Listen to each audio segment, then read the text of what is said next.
सर्वप्रथम सर्वांना श्री स्वामी समर्थ. स्वामी महाराजांच्या कृपेने तुमच्या सर्व चांगल्या इच्छा पूर्ण होत ही स्वामींचरणी प्रार्थना करते आणि आजच्या व्हिडिओला सुरुवात करते. आई जेव्हा दिवसभरात अशी कामं करते तिच्या मुलांची खऱ्या अर्थाने प्रगती सुरू होत असते. आपण महिला दिवस रात्र आपल्या लेकरा बाळांसाठी अगदी हुबच्या हुब असतो. बघा, काही वेळा खूप दमायला होतं, थकायला होतं, पण आपल्या मुलांना बघून आईला 10 हत्तीचं बळ येत असतं. ही गोष्ट काही खोटी नाही, सर्व महिलांना पटलीच असेल. आपण कितीही दमलेलं असू दे, कितीही त्रास असू दे, आईला मुलांची तोंड बघून ती पुन्हा नव्याने रोज नव्याने बळाने उभी राहत असते. प्रत्येक आईचं हेच म्हणणं असेल की आपण मुलांना बघितलं की लगेच आपण उभं राहतो. 10 हत्तींचं बळ आपल्याला येत असतं. बघा, बाळाला जन्म देते आई, तेव्हा कितीही वेदना होऊ दे, बाळाला बघताच त्याचा स्पर्श होतात तिच्या वेदनांचं रूपांतर आनंदात, जगाच्या सर्वात मोठ्या आनंदात, सुखात होत असतं. मुलांची 100% प्रगती आईची 1000% प्रगती असते. आपली मुलं जेवली की तिचं पोट भरत असतं. मुलं आनंदी झाली, हसली की ती हसत असते. मुलांना रडू आलं, दुःख झालं तर ती रडत असते, अंतःकरणातून रडते. मुलांचं सर्व दुःख सुख हे आईशी जोडलेलं आहे. आई या शब्दातच संपूर्ण विश्व सामावलेलं आहे. म्हणून महिलांनो, आई जेव्हा दिवसभरात अशी कामं करते तिच्या मुलांची प्रगती खऱ्या अर्थाने सुरू होत असते. प्रत्येक आईच्या दिवसभराच्या कामातच आपल्या मुलांची प्रगती लपलेली असते. मुलं धनवान होतात, श्रीमंत होतात, ऐश्वर्यात जगतात आणि राजेशाही थाटात राहतात. जर आईने दिवसभरात अशी कामं केली तर पहिलं काम खूप महत्त्वाचं आहे. प्रत्येक आईने सकाळी उठताच आपल्या देवांचं, जन्मदात्यांचं आपल्याला स्मरण करायचं आहे, आभार मानायचे आहे. आपले दोन्ही हात महिलांनो, जेव्हा तुम्ही उठाल ना सकाळी सकाळी, आपण झोपेतून जागं होतो, मग पहाटे उठा, 7-8 वाजता उठत असाल तुम्ही, जेवढं लवकर उठाल ना आपली मुलंसुद्धा आपलं बघूनच वागत असतात. आई जेव्हा उठते सकाळी तिच्या पाठोपाठ लेकरंसुद्धा उठत असतात. बघा, आई शेजारी नसली, लहान लेकरं असू दे मोठी, आई नसली की आपोआप उठायला लागतात. म्हणून जर असं लवकर उठायचं आहे आणि सकाळी उठाच आपल्या देवांचे, तुम्ही ज्या इष्टदेवतांना मानतात आणि आपल्या जन्म देणाऱ्यांचे आपल्याला आभार मानायचे आहे. दोन्ही हात एकत्र जोडून आपला अर्धचंद्र बघायला सुरुवात करायचा आहे. लक्ष्मी नारायणाला तुमची प्रार्थना करून मग जमिनीवर आपलं पाऊल ठेवायचं आहे. आपली मुलं आपल्याला बघून मुलांना सुद्धा तसंच दिसलं की आपली मुलं साहजिक तसेच करायला लागतात, तशीच वागायला लागतात आणि तशीच संस्कारी बनतात. सकाळी सकाळी देवांचे, जन्मदात्यांचे नाव मुलांनी घेतलं तर त्यांच्या मुखात खरोखर 100% त्यांच्या मुखात आणि त्यांच्या अंगी सरस्वती वसते आणि लक्ष्मी त्यांच्या आयुष्यात नांदते. यामुळे मुलांचा संपूर्ण दिवस, संपूर्ण आयुष्य यशस्वी बनत असते. या छोट्या छोट्या गोष्टीतून मोठमोठी प्रगती मुलांना कायम मिळत असते. त्याचबरोबर दुसरी गोष्ट म्हणजे प्रत्येक आईने जेव्हा आपण आपल्या लेकरा बाळांसाठी, कुटुंबासाठी पोळी भाकरी आपण करत असतो, अन्न शिजवतो, तेव्हा प्रथम आपण तवा जेव्हा ठेवतो चुलीवर, गॅसवर जेव्हा तवा ठेवतो, 2-4 थेंब दूध आपण शिंपडून द्यायचं आहे. दुधाचे शिंतोडे तव्यावर द्यायचे आहे. यामुळे छोट्या छोट्या गोष्टी असतात, यातच सुख लपलेलं असतं. यामुळे घरात आजारपण येत नाही आणि अन्नाला देवी अन्नपूर्णेचा आशीर्वाद मिळतो. घरात धनधान्याचा साठा वाढतो. साहजिक आहे, लक्ष्मी नांदते, बरकत येते आणि मुलांची प्रगती होत असते. तिसरी गोष्ट म्हणजे रोज आपल्या मुलांच्या आहारात गाईच्या तुपाचा वापर जरूर करा. महिलांनो, चमचाभर तुपाचा वापर केला ना तुम्ही चालेल. यामुळे गाईच्या तुपाचा परिणाम आपल्या मुलांच्या बुद्धीवर होत असतो. मेंदू तीक्ष्ण होतो, शांत राहतो. तुपामुळे तेज येतं, स्मृती आणि मेधा उत्पन्न होते. म्हणून मुलांना रोज थोडे का होईना गाईचं तूप जरूर द्या. तुम्ही म्हशीचं वापरत असाल पण मुलांच्या आहारात जास्त नाही, किमान चमचाभर तुपाचा, गाईच्या तुपाचा आहारात जरूर समावेश करा. त्याचबरोबर मंगळवार, शुक्रवार आपल्या कुलदेवीला आपण जेव्हा अभिषेक करत असाल महिलांनो, आणि करा, नसल करत आजपर्यंत तर नक्की करा. मंगळवार आणि शुक्रवार तुम्ही ज्या दिवशी तुमच्या कुलदेवीला सेवा करतात त्या दिवशी, आणि मी तर म्हणते मंगळवार शुक्रवार जरूर करा. आपल्या कुलदेवीला अभिषेक करताना सुद्धा जे तुम्ही पंचामृत बनवत असाल, पंचामृत बनवायला सुरुवात करा. थोडंसं करा, 2-4 चमचे पंचामृत तयार करा, आणि ते पंचामृत बनवताना गाईचे तूप टाकून पंचामृत बनवायला सुरुवात करा. कुलदेवीचा अखंड आशीर्वाद मुलांना, कुटुंबाला मिळतो, आणि अशा घरातली मुलं कायम प्रगतिशील बनतात आणि श्रीमंत बनत असतात. त्यांना आयुष्यात कधीच कमी पडत नाही. चौथी गोष्ट ती म्हणजे रोज सकाळी अंघोळीनंतर आईने मुख्य उंबरठ्याची पूजा अवश्य करावी. नाही रोज जमत तुम्हाला तर मंगळवार, शुक्रवार शुभ तिथी असतात, सण, वार, अमावस्या, पौर्णिमा या दिवशी तरी आपल्या मराठमोळ्या पद्धतीने, आपल्या संस्कृतीने उंबरठ्याची पूजा, धूप दीप अवश्य करावे. दिवा लावावा दाराशी, तुळशीचे पूजन करावे, तुळशी जवळ दिवा अगरबत्ती. या दैवी गोष्टींमुळेच तर घरात येते सुख समृद्धी, तिथेच नांदते लक्ष्मी आणि होते मुलांची भरभरून प्रगती. पाचवी गोष्ट म्हणजे खूप महत्त्वाची आहे. प्रत्येक आईने हा उपाय तर जरूर करत जा. अमावस्या, पौर्णिमा मुलांना आंघोळीच्या पाण्यात खडं मीठ आणि तुरटी टाकून देत जा. लहान असतील तुम्ही आंघोळ घालून द्या, मुलं मोठी असतील तर आठवणीने आईने मुलांना या 2 गोष्टी, या 2 वस्तू, थोडंसं चमचाभर खडं मीठ आणि बारीकसा तुरटीचा खडा टाकून आपण आंघोळीला पाणी द्यायचं आहे. मुलांची नजरबाधा दूर होते, प्रगतीतील अडथळे दूर होतात, मुलांना शारीरिक मानसिक बलवान बनवत असतात या 2 गोष्टी, आणि लक्ष्मी माता मुलांवर, आपल्या कुटुंबावर प्रसन्न राहते.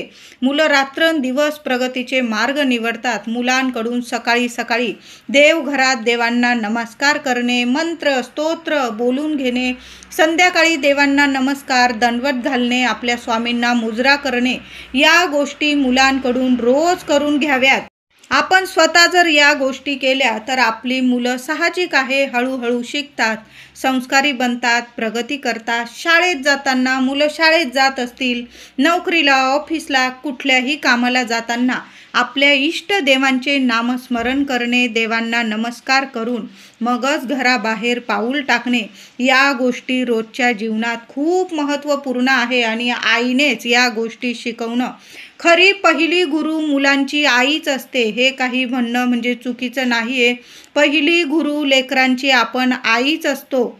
तुमची मुलं, पती कुठल्याही शुभ कामाला बाहेर जात असतील, परीक्षा असेल मुलांची, पतिदेव ऑफिसला, मुलं ऑफिसला, नोकरीला जात असतील, तर प्रथम रोज ही सवय आईने तर आवर्जून लावायला पाहिजे.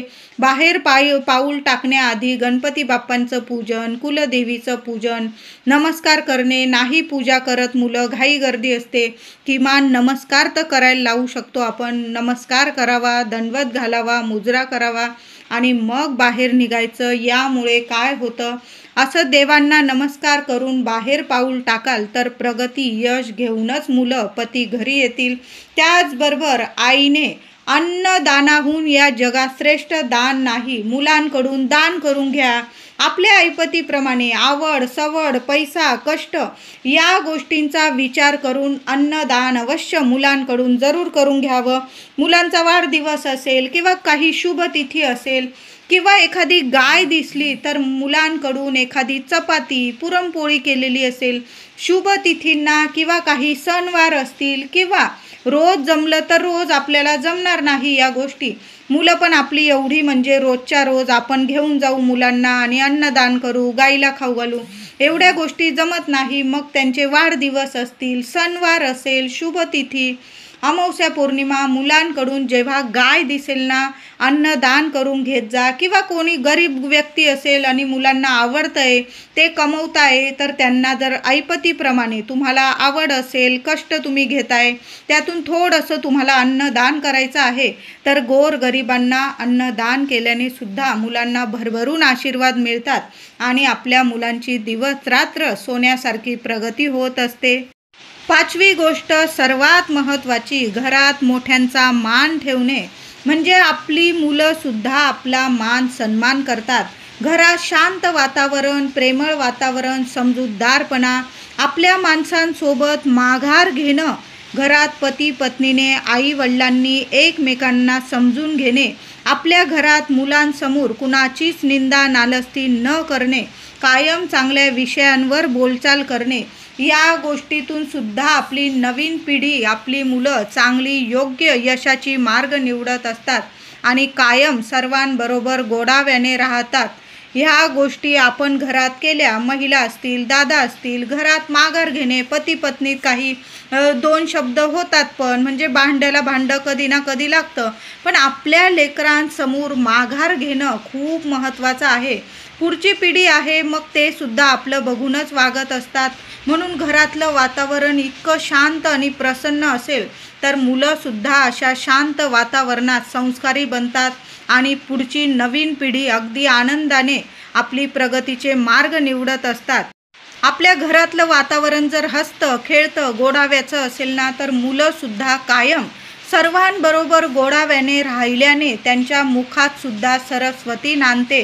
जिथे सरस्वती तिथेच नांदते लक्ष्मी आणि होते मुलांची प्रगती. 7वी गोष्ट म्हणजे मुलं, पती जेव्हा सकाळी शाळेत किंवा ऑफिसला जात असतील, कुठल्याही कामाला बाहेर जात असतील, त्यांना कपाळी कुंकवाचा टिळा किंवा हळदीचा, अष्टगंधाचा, तुमच्याकडं केशर असेल, केशर भिजवून त्या केशरचा म्हणजे तुमच्याकडं जे असेल ना, कुंकू, हळद, अष्टगंध, केशर किंवा आपल्या कुलदेवीला आपण कुंकुमार्चन करतो, ते कुंकुमार्चनचं कुंकू नेहमी एखाद्या डबीत साठवून ठेवावं. कुठल्याही कामाला, शाळेत, ऑफिसला जात असतील घरातली व्यक्ती, त्यांना तो टिळा जरूर लावावा.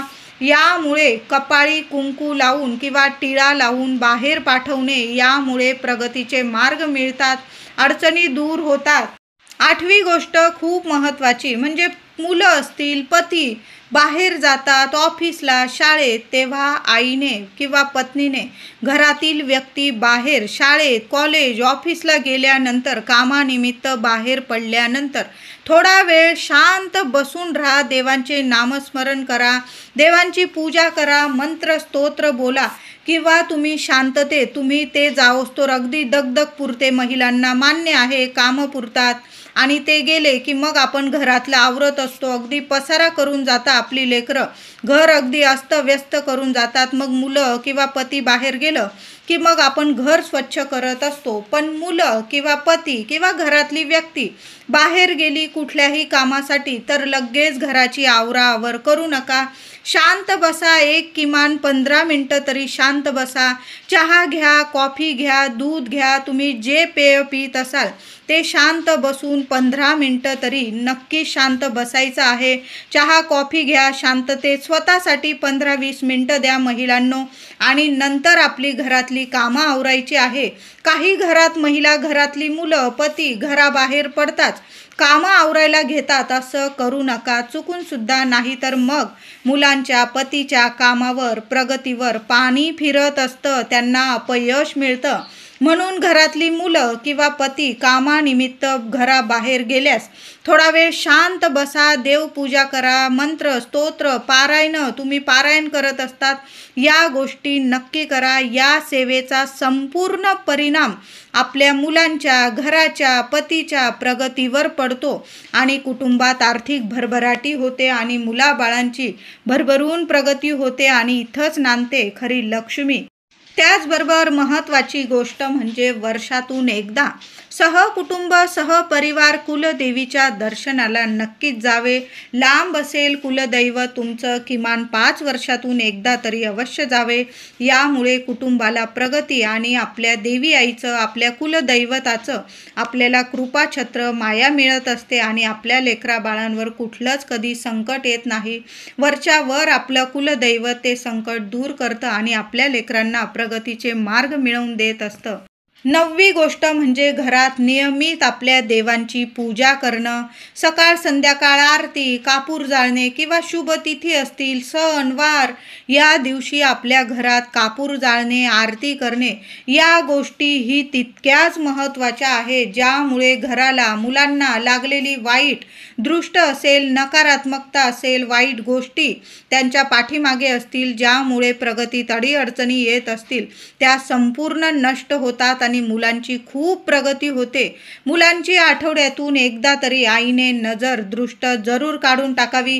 मूल लहान असू दे किंवा मुलं मोठी झालेली असतील, आईने मुलांची नजर दृष्ट जरूर काढून टाकावी. मीठ मोहरीने काढा किंवा तुम्ही ज्या वस्तूंनी नेहमी दृष्ट उतरवून टाकत असाल त्या पद्धतीने आपण नेहमी मुलांची दृष्ट नजर बाधा जरूर काढून टाकावे. बघा, मुलं छान तयार झाले, थोडी प्रगती केली की कुणाची ना कुणाची मुलांना, लेकरा बाळांना नक्कीच दृष्ट लागत असते. बुधवार असेल, रविवार असेल, अमावस्या, पौर्णिमा या दिवसातून एकदा तरी मुलांची नजर जरूर काढावी.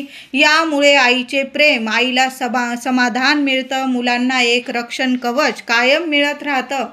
त्याचबरोबर आपल्या मुलांकडून काही चुका झाल्यास तर मुलांना कायम आई वडिलांनी समजून सांगावे. लगेच त्यांना कठोर शिक्षा देऊ नये, नाहीतर मुलं कोडगी बनतात. मुलांवर मग आई वडिलांच्या शब्दांचा, ओरडण्याचा, माराचा कोणताच परिणाम होत नाही. जेवढं मुलांना प्रेमाने, समजुतीने सांगाल ना, तेवढी मुलं लवकर समजतात आणि तुमची बनून राहतात. बघा, मुलांना मारझोड करतात, तिथं आई वडिलांना मुलं मान सन्मान देत नाही. मुलांवर कधीच हात उगारू नका. अगदीच एखाद दिवशी अगदीच तुम्हाला सहन नाही झालं, एखादी चापट मारली, ठीक आहे, पण आपल्या लेकरांवर कधीच हात उगारू नका. जेवढं समजुतीने घ्याल, प्रेमाने सांगाल, तेवढी 1000 पटीने मुलं नक्कीच समजून घेतील. म्हणून जेवढं मुलांना प्रेमाने, समजुतीने सांगाल ना, तेवढी मुलं लवकर समजून घेतात आणि पुढं जाऊन चुका करत नाही. कुठलीही चूक झाली तर मग आई वडिलांना प्रथम येऊन सांगतात की अशी अशी चूक झाली. नाहीतर आपण मारतो किंवा त्यांना भीतीदायक वातावरण जर घरात असेल तर मग मुलं आपल्या चुका, स्वतःच्या चुका लपवून ठेवतात आणि मग त्याचं रूपांतर वाईट स्वरूपात होत असतं. म्हणून मुलांना प्रेमाने सांगा. एखादी चूक झाली तर समजून सांगा. मुलांकडून चुका झाल्या तरी पण ते प्रथम आईला येऊन सांगतात, वडिलांना येऊन सांगतात. म्हणून मुलांना प्रथम आपण प्रेमानेच सांगायचं आहे. कायमच मुलांना प्रेमाने सांगा, समजुतीने सांगा. कुठल्याही गोष्टीत काळजी घेऊन राहतात मग, आणि आपली नवीन पिढी कायम संस्कारी बनते आणि मुलं कायम प्रगतिशील राहतात. त्याचबरोबर मुलं जेव्हा अगदी पटकन घरात येतात, चप्पल बूट बाहेर कसेही काढून येतात, ही सवय सुद्धा आईने मुलांची बदलायची आहे. तुमची मुलं अशी येतात का बरं? पटकन चप्पल बूट कसे पण काढतात आणि घरात येतात? अजिबात नाही. दारातच त्यांना थांबवा. त्यांची चप्पल उलटी सुलटी पडलेली असेल, त्यांना स्वतः नीट करायला सांगा. चप्पल स्टँड असेल, तिथं चप्पल नीट स्टँडमध्ये ठेवायला सांगा आणि मग त्यांना घरात प्रवेश द्या. यामुळे सुद्धा मुलं आपली संस्कारी बनतात, कशी पण वागत नाही. कारण घराबाहेर अशा चपला पडत असतील, उलट्या सुलट्या, यामुळे आपल्या कामात कायम अडीअडचणी येतात आणि मुलांची त्या घरात कधीच प्रगती होत नाही. आपल्या दाराशी कधीच कशा पण चपला मुलांना किंवा आपण सुद्धा कधीच उलट्या सुलट्या किंवा कशा पण काढून येऊ नका. शांततेत घरात प्रवेश करताना महिलांनी जर आपण काळजी घेतली, आपली मुलं, पती, घरातली प्रत्येक व्यक्ती नक्कीच काळजीपूर्वक येत असते. आपल्या चपल्या स्टँडमध्ये ठेवायच्या, मुलंसुद्धा स्टँडमध्ये ठेवतील. प्रथम आपण जे पाय पुसणं टाकलेलं असेल, काहीतरी सेकंद आपण त्या पाय पुसण्याला आपले पाय पुसावे आणि मग घरात प्रवेश करायचा आहे. घरातून बाहेर पडताना पण देवांचं नामस्मरण करा, बाहेर पडा. घरात येताना, बाहेरून घरात येताना सुद्धा चप्पल नीट ठेवायची आहे. घराबाहेर अस्तव्यस्त चपला पडलेल्या असतील, तिथं कधीच प्रगती होत नाही आणि तिथं लक्ष्मी टिकत नाही. म्हणून चप्पल सुद्धा आपण नीट ठेवा. घरात येताना पाय पुसण्यावर एक काही सेकंद पाय पुसा. आपली मुलं सुद्धा आपलं बघूनच वागत असतात. या गोष्टींची काळजी आपण आईंनीच घ्यायची आहे. 9वी आणि महत्त्वाची गोष्ट म्हणजे घरामध्ये श्री स्वामी चरित्र सारामृताचे पारायण, गुरुचरित्रांचे पारायण, श्री दुर्गा सप्तशतीचे पारायण, मंत्र स्तोत्र आपण ज्या देवी देवतांना मानतात पूजतात त्यांचे मंत्र स्तोत्र पारायण आपल्या वास्तूत होणं खूप महत्त्वाचं आहे. यामुळे घरातील अशांतता नकारात्मकता निघून जाते आणि प्रसन्नता येते, शांतता येते. देवी आईचा कायम अखंड आशीर्वाद कुटुंबावर राहतो. कुटुंबातील व्यक्तींचे मन शांत प्रसन्न शुद्ध होत असते आणि अशा घरात कायम प्रगती होते. 11वी गोष्ट आणि सर्वात महत्त्वाची गोष्ट म्हणजे दररोज किंवा मंगळवारी संकष्ट चतुर्थीला शुभ तिथींना शुभ वाराला घरात गणपती बाप्पांची सेवा सर्वांनी करावी. मुलांकडून बाप्पाला 21 दुर्वा गणपतीला आईने जरूर वाहून घ्याव्या. गणपती अथर्वशीर्ष गणपती स्तोत्र मुलांकडून जरूर पठण करून घेत जा. महिलांनो, मुलं लहान आहे, तोडकं मोडकं कसंही बोलू द्या. गणपती बाप्पा रिद्धी सिद्धी बुद्धीचे देवता आहे. मुलांना यश मिळवून देतील, प्रगती मिळवून देतील. म्हणून मुलांकडून गणपतीची सेवा होणं खूप महत्त्वाचं आहे. महिलांनो, प्रत्येक आईने आपल्या लेकरांकडून संकष्ट चतुर्थी असू द्या, मंगळवार असू द्या, शुभ तिथी असेल, मुलांकडून 21 दुर्वा गणपतीला चढवून घ्याव्या, अर्पण करून घ्याव्या. मुलांकडून अथर्वशीर्ष गणपती स्तोत्र तोडक्या मोडक्या शब्दात का होईना आपल्या लेकरांकडून जरूर बोलून घ्याव्या. आपली मुलं खूप संस्कारी बनतात आणि तिथंच लक्ष्मी नांदते आणि मुलांची भरभरून प्रगती होते.